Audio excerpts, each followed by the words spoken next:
Okay, I'm back in my attempt to decode the impenetrable Carl Jung, and I was looking at, well, I'm oriented toward, practices like a way of life that allows deeper access to vitality, aliveness, wholeness, unity, togetherness. A lot of good words, and I'm feeling more and more that there's a really strong difference between practices which evoke the sense of that and practices which sound good but don't actually do what they're supposed to do and end up being decadent luxuries. And I feel that understanding what we were talking about, namely the the the round dance of Jesus, which was a sort of apocryphal replacement for the Last Supper, um, which involved it was a kind of mystical round dance which Christ instituted before his crucifixion, where he told his disciples to hold hands and form a ring, and while standing at the center. And then we were discussing the verse which Christ uttered at that time. And so for Jung, this is like a symbol of the circumambulation of the self. And so this very primordial and ancient symbol of the deity, the circle with a dot in the center, is ritually enacted and evoked, bringing the self as the center of personality, which is between conscious and unconscious, beyond duality. It brings that to the surface in a way that um, allows us like to deeply personally connect with this deeper center of awareness, and also which has a unifying and connecting effect in groups. This is the this is the idea. And so I guess I just feel that it's like in putting it in very basic and simple terms tonight, that Jung's understanding is able to help me try to design the kinds of processes in groups that can give access to what we're missing, which we could call the source of life, which is also another way to talk about communion.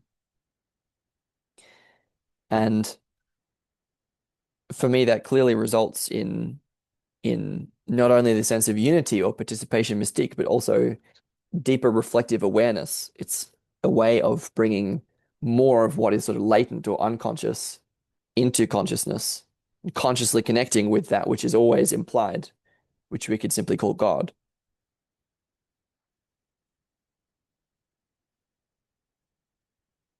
And so this is the reason, this is the framing for my intention in trying to understand Jung, is that I feel that what he has to say has a relevance which is not obvious. And unless I bring in all this stuff about the ecology of practices and orienting toward unity and togetherness and getting closer to the source of vitality and life, um, in the community context, like all of that is not at all like Jung didn't say that. But to me, if this, these notions of the self as a unifying center of personality, if it's to have, because he's sort of saying that this is real and this is what's going on, and the idea would be to sort of consciously participate in that and to enact that process in a more deliberate and intentional way, and that this can be a sort of what I would call a way of life that can orient us deeply back toward not only meaning and belonging and wholeness that we're all lacking circa the meaning crisis, but also to help us creatively solve problems by evoking creative solutions from the core of our being. And I feel that this is the kind of group process that is capable of solving problems related to the metacrisis, not just the meaning crisis. And so for me, this is in the context of great, we have this prescription of the ecology of practices in the community of practitioners to solve the meaning crisis, but which practices do we need if we also want to solve the meta crisis? It's like, well, that's a pretty big problem to try and solve. And I think that part of the answer is these group mediated creative solutions. And I don't quite know how to put language to that yet, but I have been talking about this way of taking different perspectives on different pairs of opposites as a way to transcend the polarities or binary splits that we see everywhere in ourselves and in society and like that. So I think that there's something here, and I can't quite nail it down yet, but I'm getting there slowly. And understanding Jung is helping me, and putting Jung into that context is also helping me. So, with all of that as more or less preamble, I'm going to now dive headlong back into trying to explicate what the heck this obtuse and obscure man has to share. It's not totally necessary to have watched the previous one. I did the first.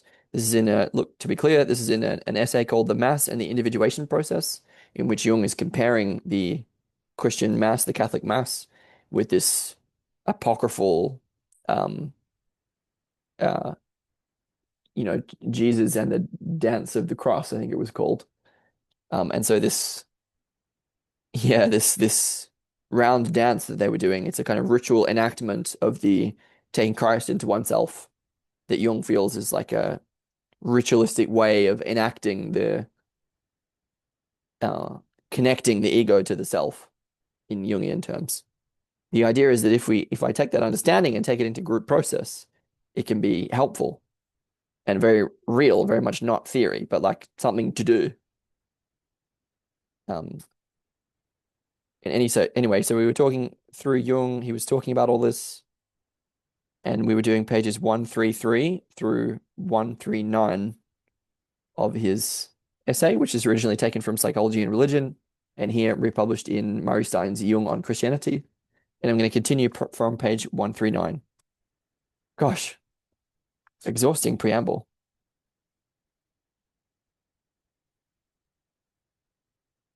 I'll repeat the last paragraph, and again, what I'm going to do is read paragraph by paragraph or sentence by sentence and try to do my best to explicate what he means. And not only what he means, but also I'm hoping to make a little bit more clear what I find so interesting about this. And it's hard. Okay. Quote, anyone who does not join in the dance, who does not make the circumambulation of the center of Christ and the anthropos, is smitten with blindness and sees nothing. What is described here as an outward event is really a symbol for the inward turning towards the center in each of the disciples, toward the archetype of man, towards the self. For the dance can hardly be understood as a historical event. It should be understood rather as a sort of paraphrase of the Eucharist, an amplifying symbol that renders the mystery more assimilable to consciousness.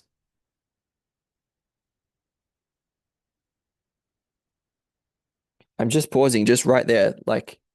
So the whole point of these symbols is that they can be evoked in group process through shared co-creative endeavor, and that the symbols which are evoked in that way, quote, render the mystery more assimilable. And what I take that to mean in this context is that more of like that's God's self-realization. Like we can get more in touch with the mystery, capital M mystery, in this way through symbols and their shared evocation in group context.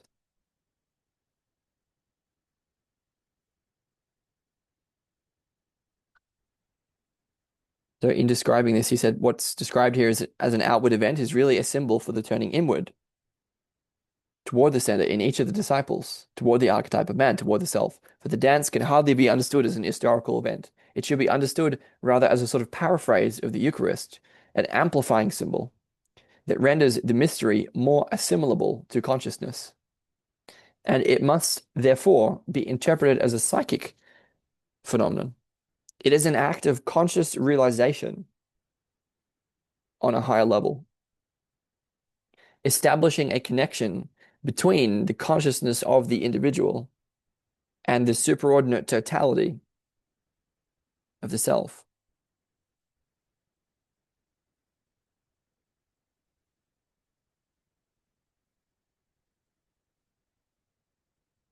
So the meaning or the purpose of this activity, which we can conceive as a ritual, but also as a model for community practice, I guess I'm implying, the purpose of that, the meaning of that is connected with the unveiling quality, that it shows more, that it's a process of becoming conscious realization, or what we could call revelation. It has to do with the renewal of vision. It's an integration or access to the mystery, which is at the source and heart of all things. It's a way to digest that mystery, to make it more assimilable. And it's a way to establish and maintain the link between the consciousness of the ego and the consciousness of the self. And again, since the self is between conscious and unconscious, and the unconscious has collective dimensions, it's something that this self is something that's unique to everyone, the utmost expression of our individuality, our uniqueness, but it's also something that's shared, common to everyone. And the idea is that this is a process that can fulfill both aspects of individual and collective. And then Jung says,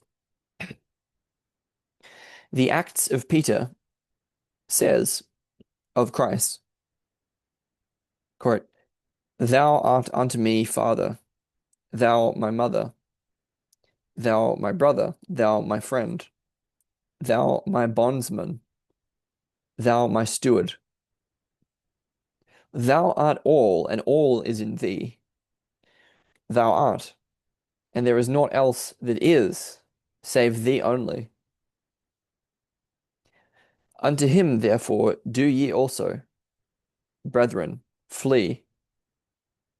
And if ye learn that in him alone ye exist, ye shall obtain those things whereof he saith unto you, which neither eye hath seen nor ear heard, neither have they entered into the heart of man."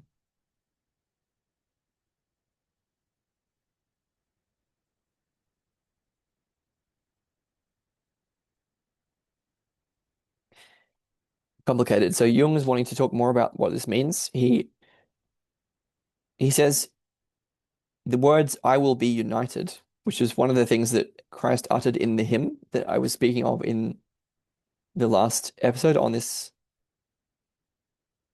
essay. So the quote "I will be united" came from page 134 when Christ said in this ritual dance, where did it go? "I will be united and I will unite. Amen." And so Jung says the words "I will be united" must be understood in this sense, as in the sense of the Acts of Peter quote that we just read, meaning that subjective consciousness is united with an objective center, thus producing the unity of God and man, represented by Christ. So I would say that Jung here is talking about a transjective center of awareness, which produces a unity of man and God, and that Christ represents that. Now, I would say that this transjective center of awareness, which is what I take the self to be, has objective features and subjective features, and we're talking about both of them here. When we say objective, it has more of the quality of a collective representation, to use Barfield's phrase. It's more of that there are common features to the center of the self that are apprehendable or visible, to able to be perceived by everyone. But there's also something about this transjective center of awareness, namely the self, that is deeply subjective, that touches the core of who we are.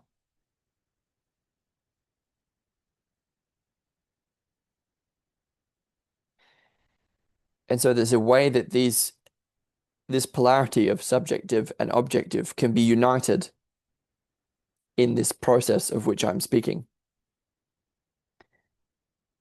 And Jung feels that the result of that is the production of a unity of God and man, which is represented by Christ.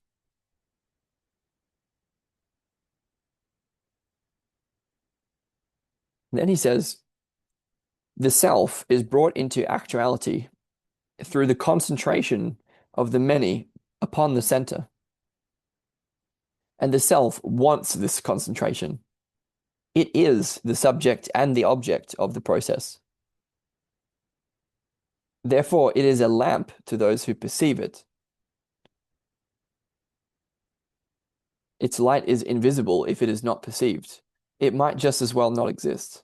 It is as dependent on being perceived as the act of perception is on light.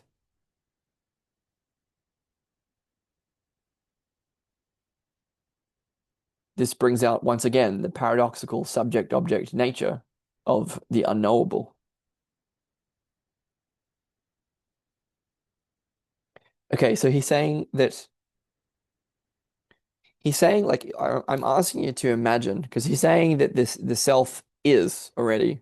So the idea is that there is a center of awareness which is deeper than the ego, which Jung calls self. And it's like the sun around which the earth orbits, where the earth is the ego. So the idea is that our ego is actually already orbiting around this self. And the idea is that when we get into a really stuck situation, it's the resources of the self, you could think of it as our true essence, like who we really are. It's the strength of that true nature, to put it that way, that we rely on in times of crisis. And Jung's idea is that this strength, this power of the self, can be ritually evoked. Well, actually, I don't know if that's fair to say of Jung, because Jung is talking about this sort of individual process of individuation, right? That's about individual development. But I'm saying, no, group process. And as he said, the self is brought into actuality through the concentration of the many upon the center. So the way that this self is already latent within our awareness, it's already there. And it needs to simply be brought into consciousness, be brought into action, actuality. And it can do that when the many concentrate upon the center in this way that I'm describing. Furthermore, the idea is that the self actually wants this. It is actually a center of awareness that has agency.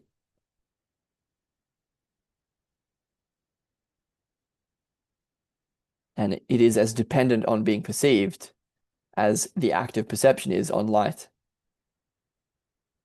So it's there, but if we're not attuned to it and oriented to it, then it doesn't get evoked. It doesn't come up to the surface.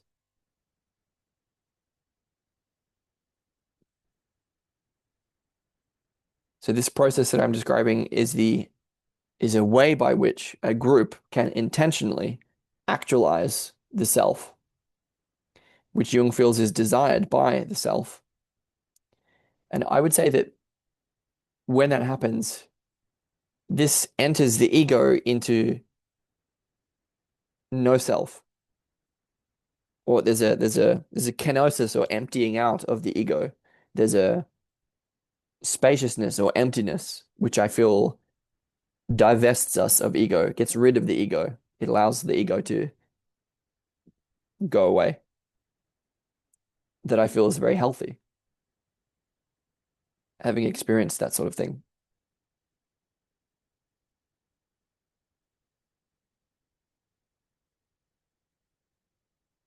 So the self is something which illuminates if it is perceived. So the self is to perception as perception is to light. So the self relies on perception. The self is dependent on being perceived in some way. I mean, it's there, but it's latent within our awareness.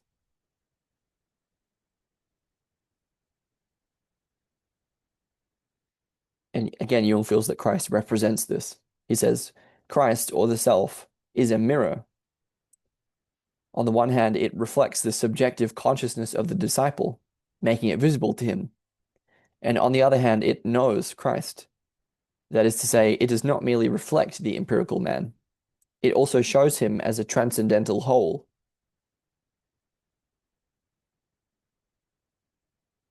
And just as a door opens to one who knocks on it, or a way opens to the wayfarer who seeks it, so when you relate to your own transcendental center, you initiate a process of conscious development, which leads to oneness and wholeness. You no longer see yourself as an isolated point on the periphery, but as the one in the center.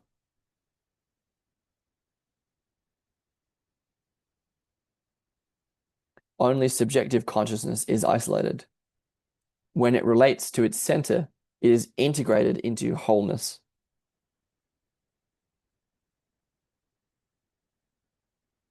Whoever joins in the dance sees himself in the reflecting center, and his suffering is the suffering which the one who stands in the center wills to suffer. The paradoxical identity and difference of ego and self could hardly be formulated more trenchantly.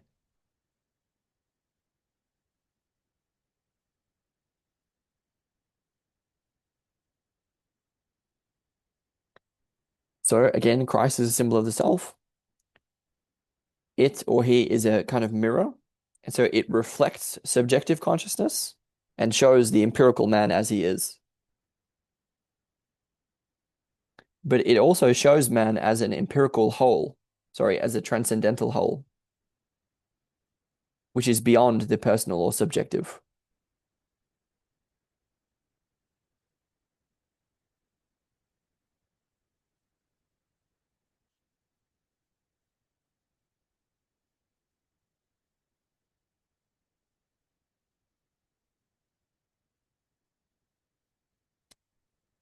I'm trying to draw something out there. There's something that's hard for me to grasp, hard for me to put into words. I know what I'm trying to say.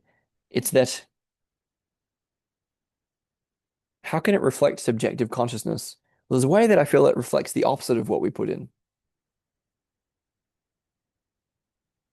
And so there's a way that it reflects the alternative, the other side of the binary that we offer to it. But there's also a way that it shows the transcendental whole, which is beyond objective and subjective. Somehow it does both of those things at the same time.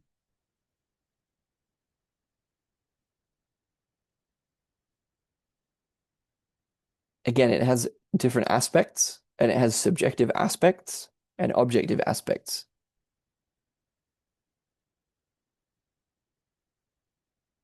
It's by integrating both of those visions, that about the self which can be seen by everyone or apprehended by everyone, and that about the self which is most deeply personal or unique.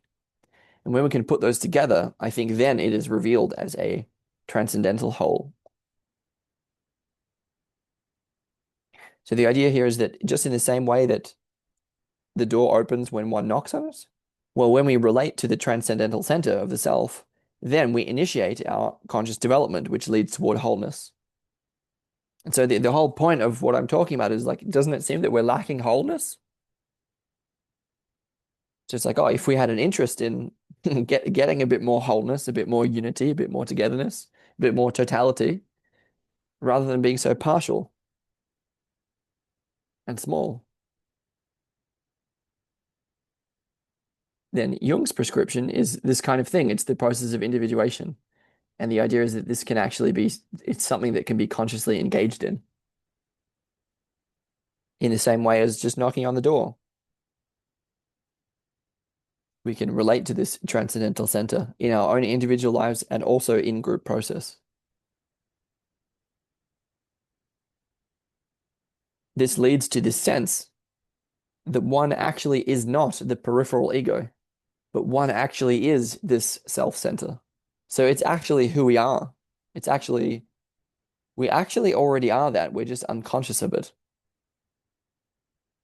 So it's really a way of unveiling or unconcealing who we already are and bringing that up into our awareness. So I'm about to get to the long and amazing quote from John's vision here.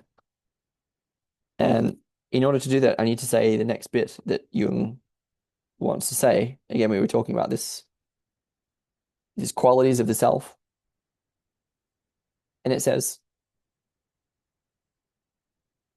as the text says, you would not be able to understand what you suffer unless there were that Archimedean point outside, the objective standpoint of the self, from which the ego can be seen as a phenomenon. Without the objectification of the self, the ego would remain caught in hopeless subjectivity and would only gyrate around itself. But if you can see and understand your suffering without being subjectively involved, then because of your altered standpoint, you also understand how not to suffer, for you have reached a place beyond all involvements. Quote, you have me as a bed, rest upon me.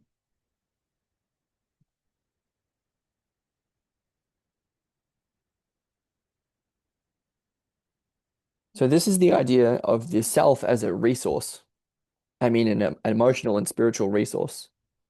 When this transcendental center of wholeness is related to, then we actually gain the capacity to relate to ourselves from out of that center.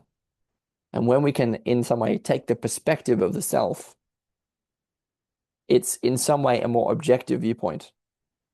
And this can allow ourselves to see who we are and see our suffering and to hold that within the spaciousness of that awareness, which is, it feels good. It feels validating. And I actually can't describe what that's like. It's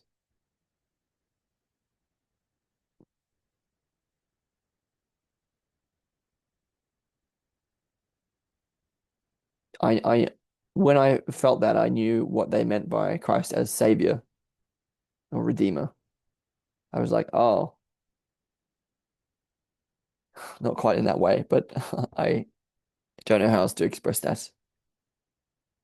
And so again, this what I would call transjective center of the self has different aspects. It has subjective and objective aspects. And here Jung is talking about its objective aspect, which is that it seems to be there's something objective about that center of consciousness which seems to be outside us. And from that objectivity, we seem to be able to see our subjectivity. The connecting link would be that there are many different ways to describe this transcendental center of wholeness, which is beyond polarity or can transcend opposites. And that's why it's possible to describe it as having an objective aspect and a subjective aspect, but also being a transjective center of wholeness. Again, complicated.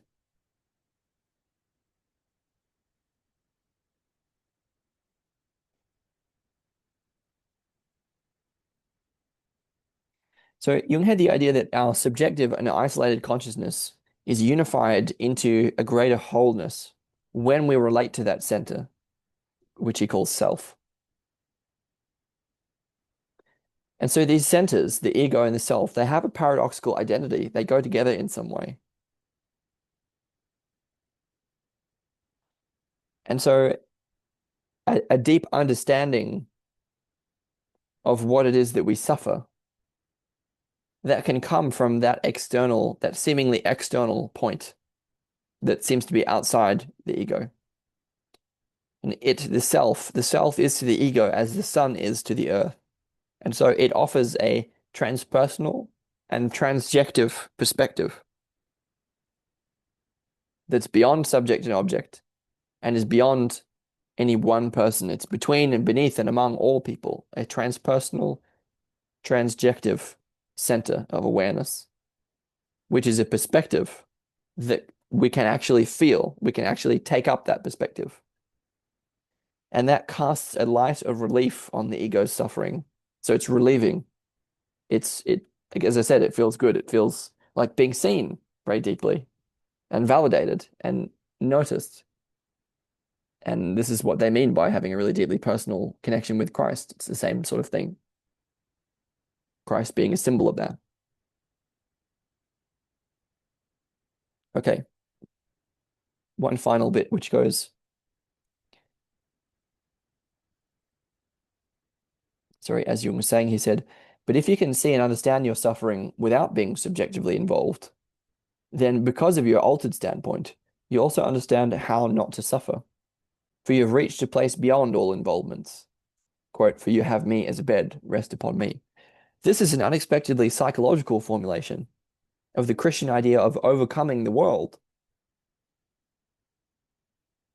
though with a docetist twist on it. So docetism is a doctrine which claims that Christ had no physical body. Google it.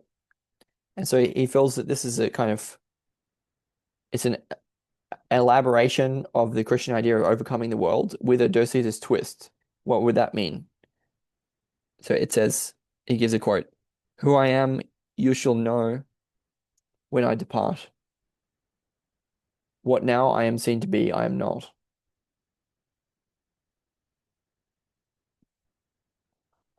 Then he says, these statements are clarified by a vision in which John sees the Lord, quote, standing in the midst of the cave and illuminating it.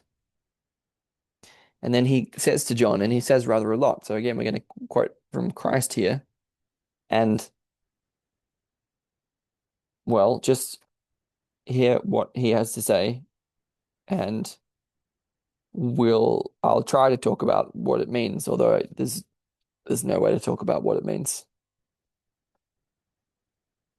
But the connection here was that Christ is a symbol of the self. So Christ is a symbol of a transjective and transpersonal center of awareness, which makes the mystery more accessible to us in the form of revelation that can change our sense of who we are deeply.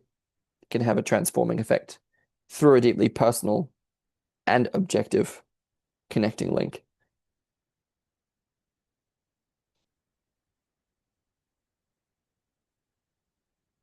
And it can serve as a transpersonal resource, as a point of view from which we can view our own suffering and be relieved to some degree from that suffering. It's kind of like the simplest example of that is like if you've ever suffered a whole lot and not known why, well, talking to someone and developing an understanding of it is so relieving because we get a different point of view. We get validated. You know, someone says, "Oh, wow, yeah, that would be really hard."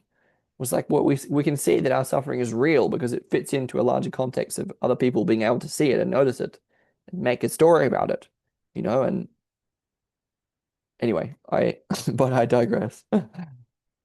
So now I'm going to read Christ's vision. Sorry, it's John's vision of Christ. And it's rather a lot. And it says, again, John sees the Lord, quote, standing in the midst of the cave and illuminating it. And he says to John, John, for the multitude below in Jerusalem, I am being crucified and pierced with lances and staves, and vinegar and gall are given me to drink. But to you I speak, and what I say here I put it into your mind to go up on this mountain, that you might hear those things which a disciple must learn from his master, and a man from his God.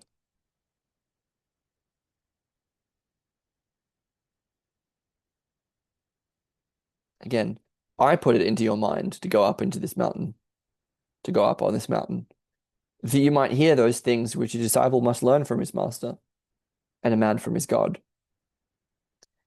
And with these words, he showed me a cross of light. And about the cross, a great multitude that had no form. And in the cross, there was one form and one appearance.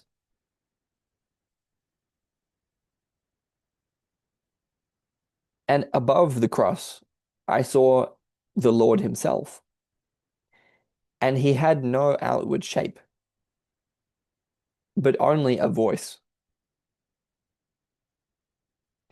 And a voice not such as we knew, but one sweet and kind, and truly that of a God, which spoke to me.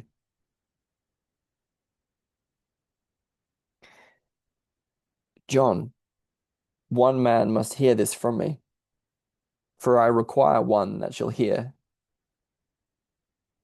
For your sakes, this cross of light was named by me now Logos, now Nous, now Jesus, now Christ, now door, now way, now bread, now seed, now resurrection, now Son, now Father, now pneuma, now life, now truth, now faith, now grace.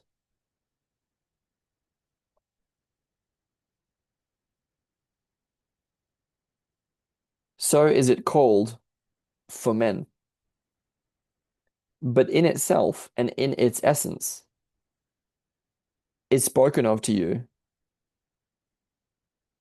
It is the boundary of all things and the composing of things unstable and the harmony of wisdom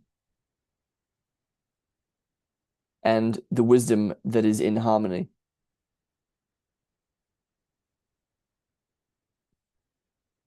For there are places of the right and of the left, powers, authorities, archons, daemons, workings, threatenings, wraths, devils, Satan, and the nether root whence proceeded the nature of whatever comes to be.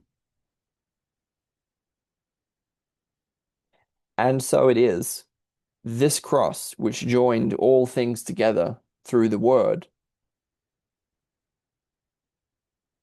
And so it is this cross which joined all things together through the Word, and which separated the things that are from those that are below,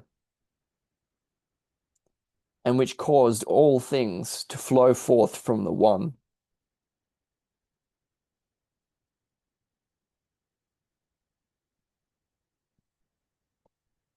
Again, John, one man must hear this from me, for I require one that shall hear. For your sakes, this cross of light was named by me now Logos, now Nous, now Jesus, now Christ, now door, now way, now bread, now seed, now resurrection, now Son, now Father, now pneuma, now life, now truth, now faith, now grace. So is it called for men. But in itself and in its essence is spoken of to you. It is the boundary of all things, and the composing of things unstable, and the harmony of wisdom, and the wisdom that is in harmony. For there are places of the right and of the left, powers, authorities, archons, daemons, workings, threatenings, wraths, devils, Satan, and the nether root whence proceeded the nature of whatever comes to be. And so it is this cross which joined all things together through the Word, and which separated the things that are from those that are below, and which caused all things to flow forth from the one. But this is not the cross of wood which you will see when you go down from here. Neither am I he that is on the cross, neither am I he who is on the cross, whom now you do not see, but only hear his voice. I passed for that which I am not, for I am not what I was to many others. But what they will say of me is vile and not worthy of me.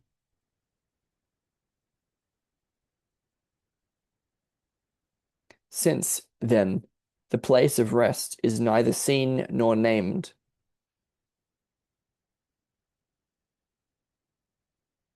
how much less will they see and name me, their Lord?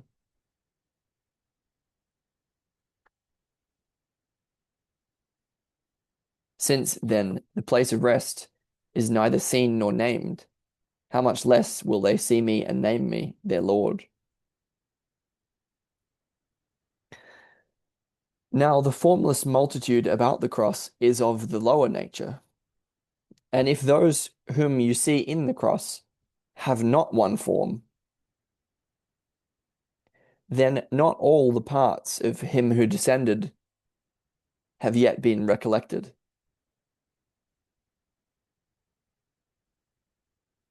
And if those whom you see in the cross have not one form, then not all the parts of him who descended have yet been recollected. But when the nature of man has been taken up, and a generation of men that obey my voice draws near to me, he that now hears me shall be united with them,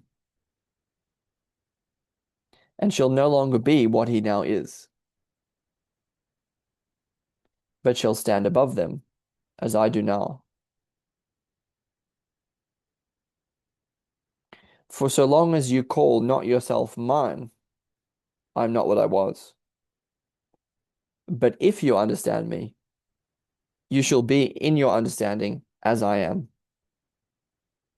and I shall be what I was when I have you with me. For this you are through me.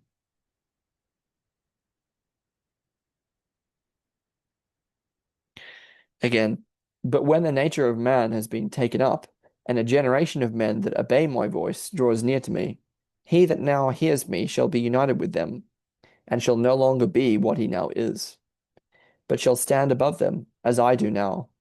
For so long as you call not yourself mine, I am not what I was.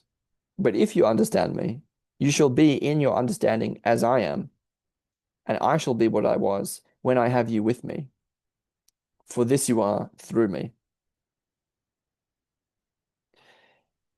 Behold, what you are, I have shown you. But what I am, I alone know, and no man else. Therefore, let me have what is mine, but behold what is thine through me, and behold me truly, not as I have said I am, but as you, being akin to me, know me. And behold me truly, not as I have said I am, but as you, being akin to me, know me.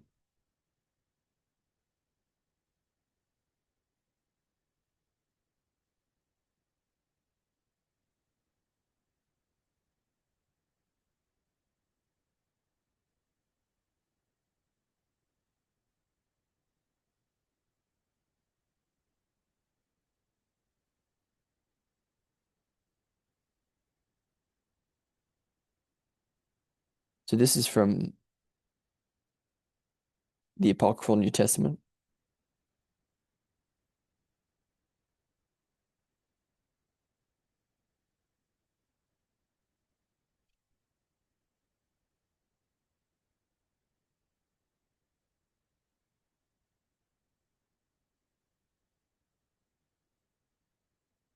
And I'll try and do a bit more, but it's getting too much, and I'll have to. I mean, how can I? It's like, what's to say about all that? There is actually quite a lot to say, but it's again hard to. He's a hard man to follow, or whatever that was. So Jung says our text throws some doubt on the traditional view of docetism, which was again the doctrine claiming that Christ had no physical body. So this text, according to Jung, casts doubt on this view, which would imply that it shows that Christ has a physical body. How does it show that?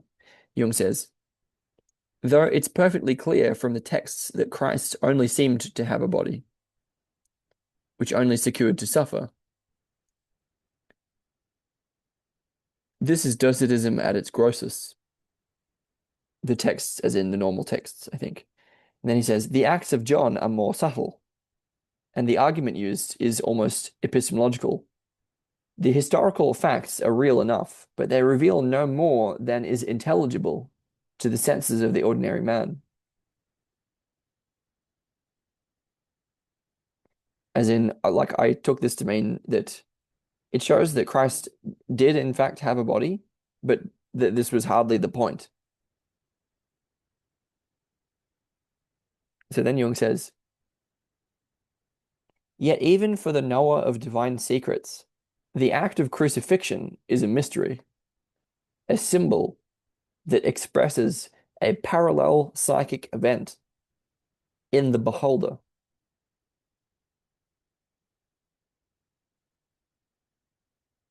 In the language of Plato, it is an event which occurs in a supra-celestial place, i.e., on a mountain and in a cave where a cross of light is set up. Its many synonyms signifying that it has many aspects and many meanings. It expresses the unknowable nature of the Lord, the superordinate personality.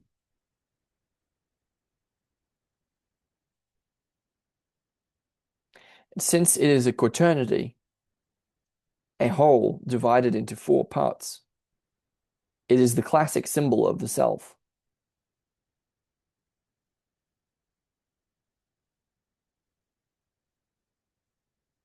Again, he said the act of crucifixion is a mystery.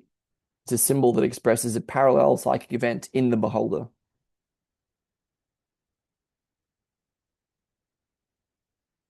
The idea being that we are crucified with Christ. And again, symbol of the self. Okay, so now we're discussing more of this mystical vision, and I will do a bit more. Jung says, understood in this sense, the docetism, again, the view that Christ has no physical body, the docetism of the Acts of John appears more as a completion of the historical event than a devaluation of it.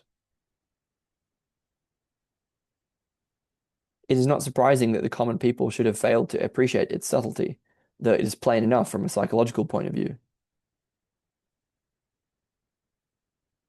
On the other hand, the educated public of those days were by no means familiar with the parallelism of earthly and metaphysical happenings. Only it was not clear to them that their visionary symbols were not necessarily metaphysical realities, but were perceptions of intrapsychic or subliminal processes that I've called phenomena of assimilation. That was way too much. So what's Jung saying here? He's saying that that there's a what he's talking about here is that there's an earthly and a spiritual or psychic version of the crucifixion, and both of them exist, and that both of them correspond, and both of them go together. And there's a way that the physical or historical event of the crucifixion is fulfilled in this higher spiritual crucifixion, which goes along with it.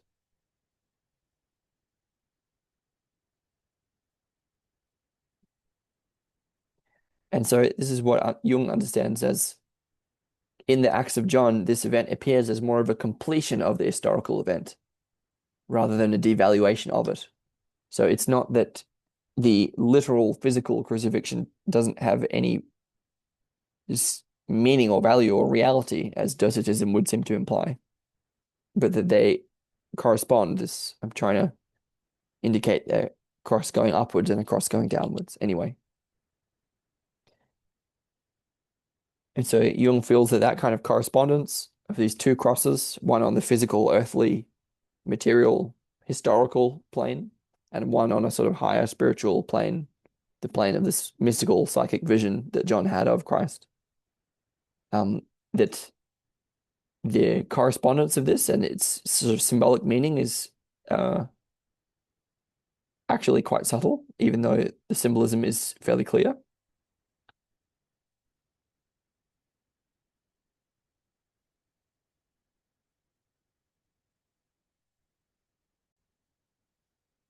And then he's saying that the educated people in those days, they were aware of this parallel between the earthly and metaphysical,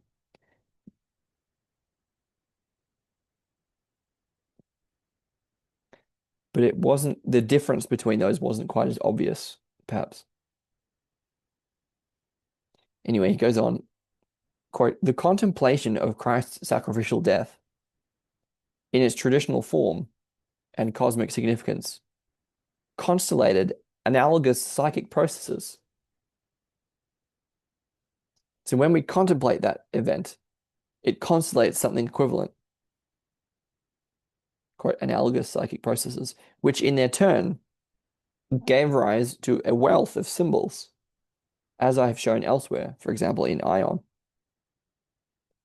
This is quite obviously what has happened here, and it took the form of a visible split between the historical event down below on Earth, as perceived by the senses,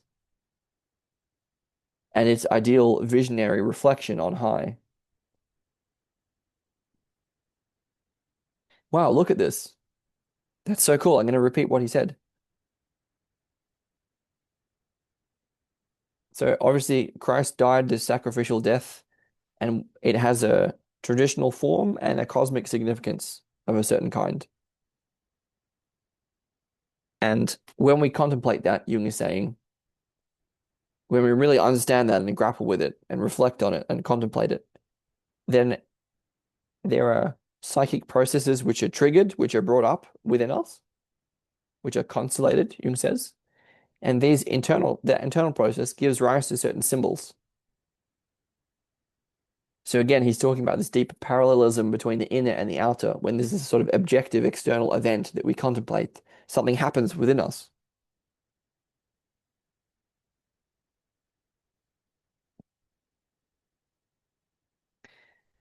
And so then he tries to show where does that happen and in what way does that happen? Like, does he have an example? And he says, yes, there is an example.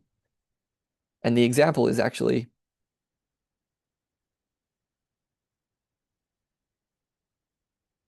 the form of these two different crosses that I was describing. So there's a single event. There's a single event that happened. But because of the processes that brings up within us, it's perceived in the form of this duality, as Jung says. This is quite obviously what has happened here, and it took the form of a visible split between the historical event down below on Earth, as perceived by the senses, and its ideal visionary reflection on high. The cross appearing on the one hand as a wooden instrument of torture, and on the other as a glorious symbol.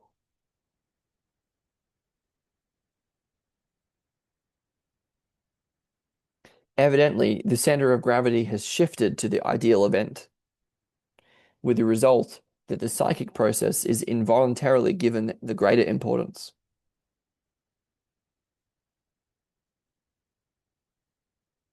So there's a way that when a vision like this is revealed, when the significance of that kind of quote unquote cosmic event is pointed to, there's a way that that becomes what it's all about. And the literal, physical, material crucifixion of Christ is kind of secondary importance. And then he says, although the emphasis on the pneuma, on this psychic crucifixion or spiritual event, detracts from the meaning of the concrete event in a rather one-sided and debatable way.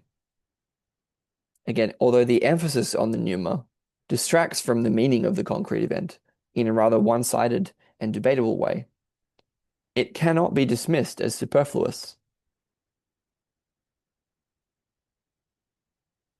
since a concrete event by itself can never create meaning, but is largely dependent for this on the manner in which it is understood. Interpretation is necessary before the meaning of a thing can be grasped.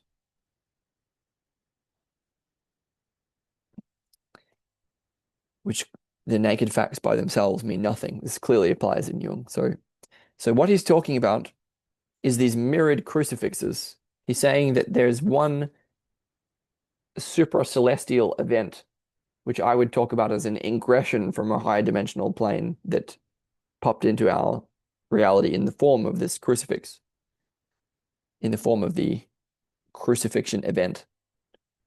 And because of what that brings up in us, it appears in this dual way, in this way, such that it appears that there are separate events, one of them being the physical, material, literal, concrete, historical crucifixion, and the other being this spiritual mystery, this vision that, or the spiritual significance of Christ's crucifixion. And it appears in that duality to us. It's a sort of division between upper and metaphysical and lower and earthly.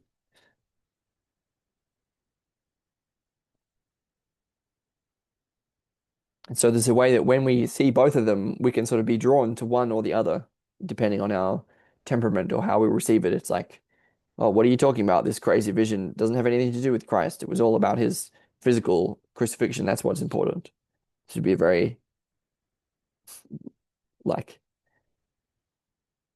boring way of looking at it. And the other way would be to say that the only thing that's important is this amazing mystical vision, and his physical crucifixion is not important at all.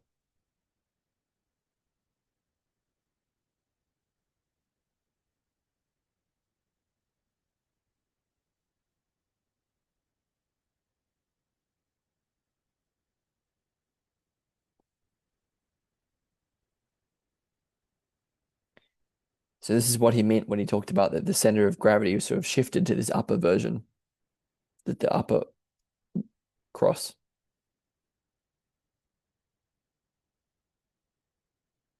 Anyway, and it seems that according to Jung, interpreting all of this is required in order to find its meaning.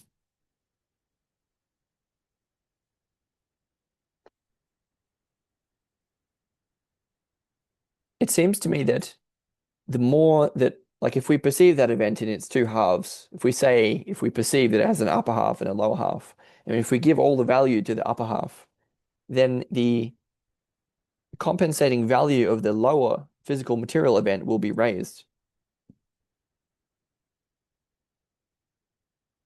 What would that imply? I'm not quite sure.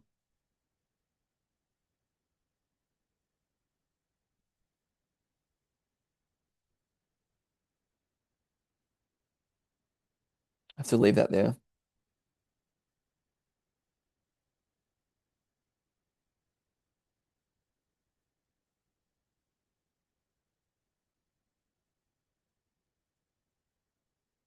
Okay, I'm going to do one more paragraph. Anyway, he was talking about how this interpreting is necessary in order to really perceive this event that we were talking about, that can be easily perceived in dual terms. Then he says, so one cannot assert that the Gnostic attempts at interpretation were entirely lacking in merit, even though it went far beyond the framework of early Christian tradition. One could even venture to assert that it was already implicit in that tradition, since the cross and the crucified are practically synonymous in the language of the New Testament.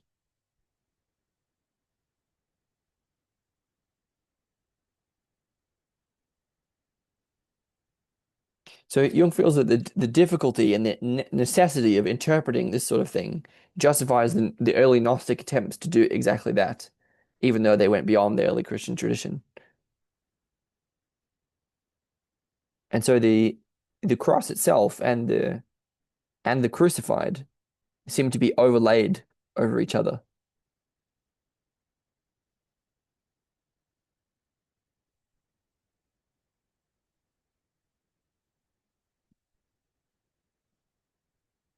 He says in the footnote, for example, that the quaternity, which was earlier hinted at in the vision of Ezekiel, is patently manifest in the pre-Christian book of Enoch. Anyway, we won't go into that. Then he says, the text shows the cross as the antithesis of the formless multitude. Again, yes, this is exactly what it said. The text shows the cross as the antithesis of the formless multitude. So there's a way that it has a formless chaos, right? And he does talk about chaos just now. Unless I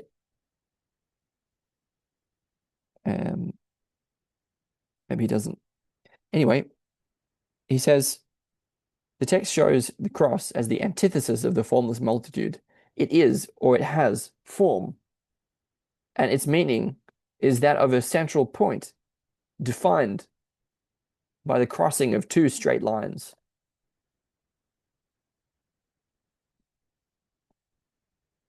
It is identical with the Kyrios, Lord, and the Logos. It is identical with the Lord and the Logos, with Jesus and with Christ. How John could see the Lord above the cross when the Lord is described as having no outward shape must remain a mystery. He only hears an explanatory voice, and this may indicate that the cross of light is only a visualization of the unknowable, whose voice can be heard apart from the cross. This seems to be confirmed by the remark that the cross was named Logos and so on for your sakes.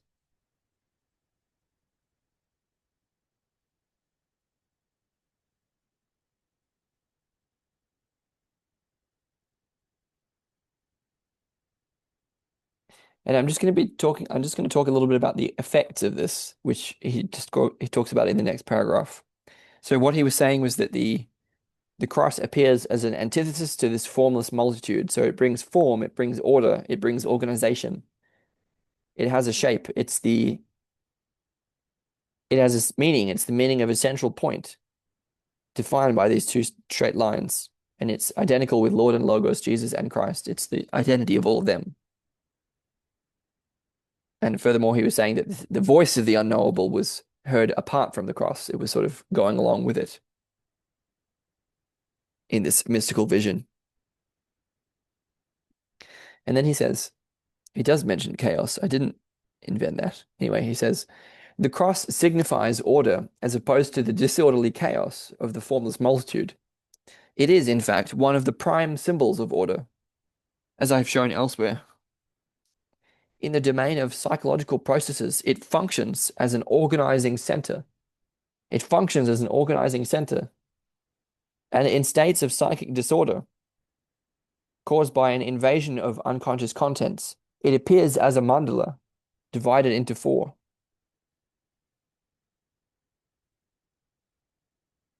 I'm going to repeat that for the sake of letting it sink in into the relevance of what I was talking about at the start of this video.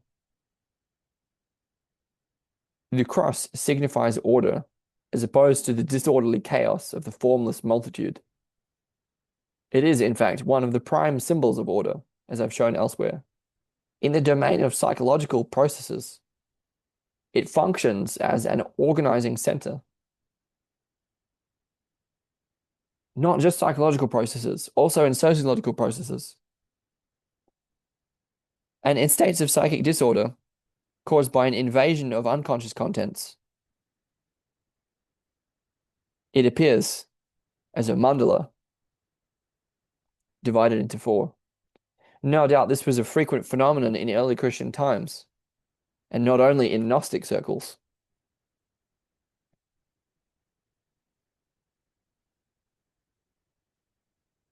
Gnostic introspection could hardly fail, therefore, to perceive the numinosity of this archetype and be duly impressed by it. For the Gnostics, the cross had exactly the same function that the Atman, or self, has always had for the East. This realization is one of the central experiences of Gnosticism.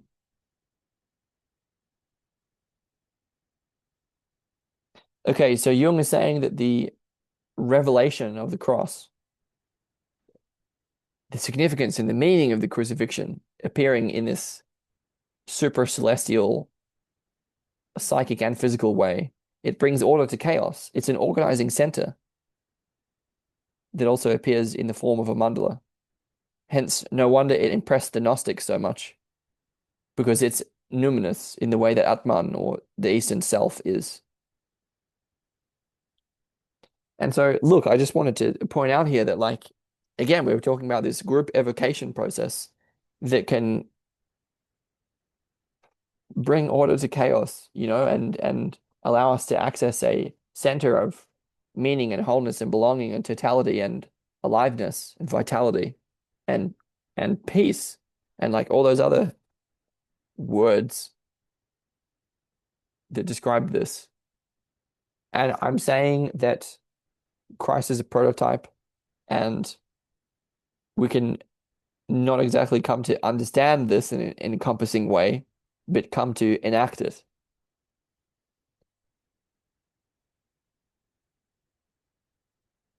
I'll have to just sort of leave. I mean, it's so obvious what this shows. It's an organizing center. And the idea being that what we live in is a state of disorganized, unconscious chaos.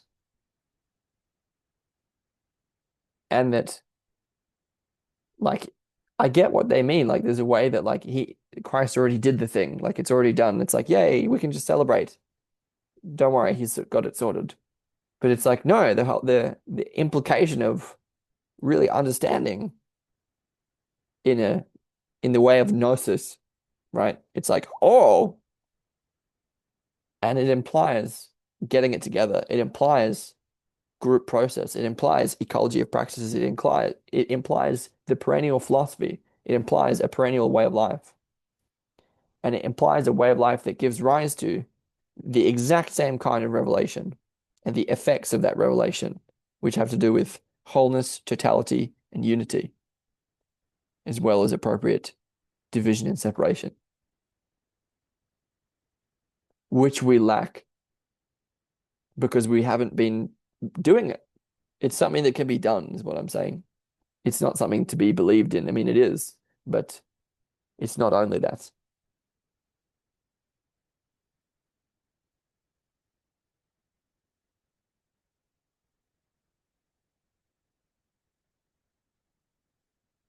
Again, it's like, burn the heretics, but it's like, you can't get me because I'm behind a screen. I mean, look, it's all apocryphal from the beginning. So anyway, so on the hyperdimensional quality, like again, it was described as, he said, the definition of the cross or center as the boundary of all things is exceedingly original, for it suggests that the limits of the universe are not found in a non-existent periphery, but in its center. This is what I meant. It's an ingression or a happening, or like a flowing into, coming from what we could understand as a hyperdimensional plane. It's the n-dimensional revelation that is appearing in our four-dimensional, three-dimensional space in that form.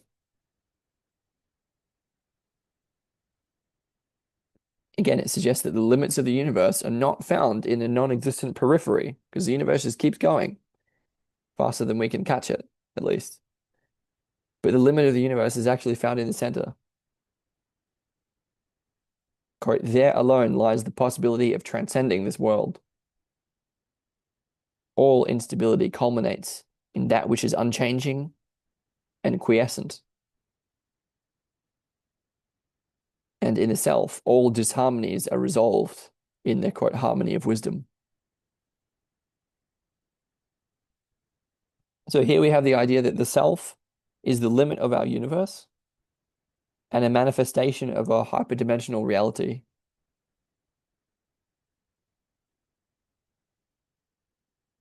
That orienting toward the center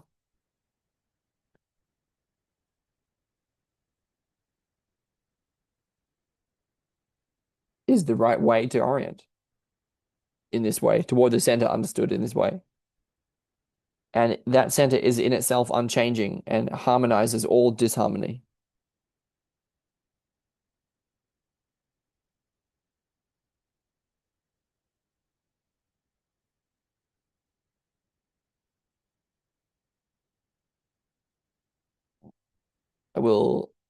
I keep saying that I'm going to stop, but I'm going to do one more paragraph because it then goes into Peter's valedictory words, which I will save for the next video. It says, as the center symbolizes the idea of totality and finality, it's quite appropriate that the text should suddenly start speaking of the dichotomy of the universe, polarized into right and left, brightness and darkness, heaven and the nether root, the mother of all, omnium genetrix. That actually doesn't make sense to me, but what I gathered is that this idea is that the center that we're talking of, the self, manifested as the cross, it contains all, and hence the cross or the Lord, or all the adjectives that we use to describe it, is free of the opposites. And there's a way that it can, because it's a symbol of that which is free of opposites, that which transcends them, that which is whole or total and final and complete. There's a way that we can sort of only talk about that in terms of dichotomy.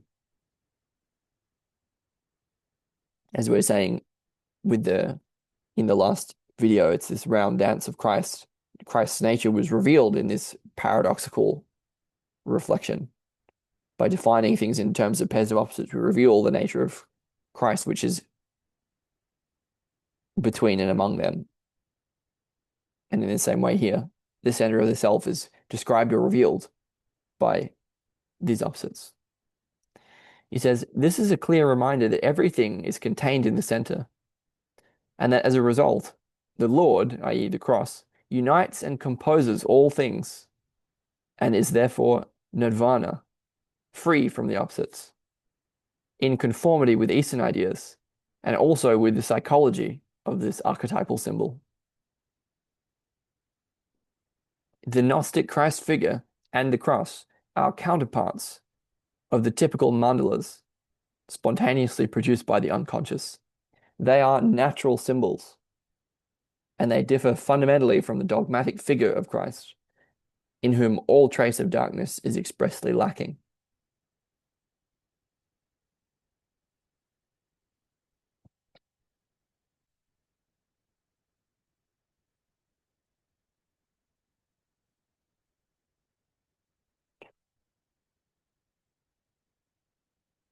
That will do. I I know that I know that it's not yet clear what I mean, or I've tried to be as clear as I can. I mean, it's impossible, right? I mean, look at this. There's so much here. How can it be drawn out and down into something understandable, you know, let alone, but yes, the idea is that we've like sort of fundamentally misunderstood the implication of the revelation, and that it's something to be, it's a prototype. It's not just that we have to live the way that he lived. but that this is actually a process that can be evoked. It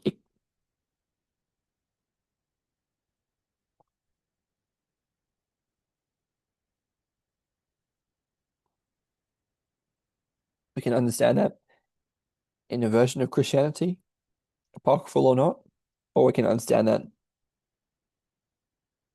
in other ways, including but not limited to Jung's notion of the self, because Jung is ultimately making these empirical claims, and indeed that's the claim that I'm making as well, is that there in fact is this center of personality that's between and beneath all opposites.